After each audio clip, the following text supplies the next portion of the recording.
Hello friends, આજે આપણે food poisoning વિશે વાત કરીશું.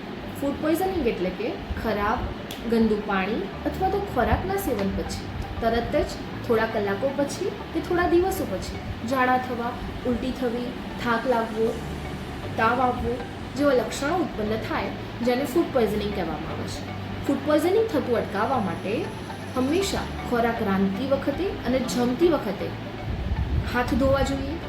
ખોરાકને હંમેશા ઢાંકેલો રાખવો જોઈએ. ઠંડો ખોરાક ઠંડો અને ગરમ ખોરાક ગરમ રહે તે ધ્યાન રાખવું જોઈએ.